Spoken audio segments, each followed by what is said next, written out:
आपण पाहत आहात संघर्ष नायक न्यूज, जनतेला न्याय मिळवून देणारं हक्काचं एकमेव न्यूज चॅनल संघर्ष नायक न्यूज। प्रभाग क्रमांक 5 मधून शिवसेना एकनाथ शिंदे गट पक्षाकडून रुक्मिणीताई हनुमंत आंबिगेर यांचा उमेदवारी अर्ज दाखल।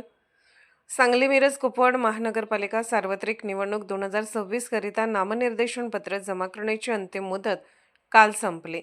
त्या अनुषंगाने काल शिवसेना एकनाथ शिंदे गट यांनी एबी फॉर्मचे वाटप करत उमेदवारी निश्चित केली व उमेदवारी अर्ज पक्षाच्या वतीने दाखल करण्यात आला।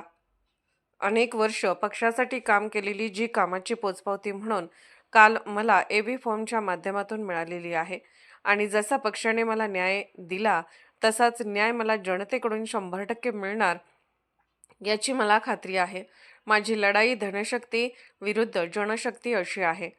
वर्षानुवर्ष निवडणूक जिंकत येणाऱ्या मातब्बर लोकांशी माझी ही निर्णायक लढत असणार आहे। तरी जनतेने जागरूक राहून मला प्रामाणिकपणे मत देऊन महापालिकेच्या सभागृहामध्ये जनतेचा आवाज उठवण्यासाठी पाठवून द्यावे ही मी तमाम मतदारांना विनंती करते। संघर्ष नायक न्यूज चॅनलला लाईक करा, शेअर करा आणि सबस्क्राईब करा।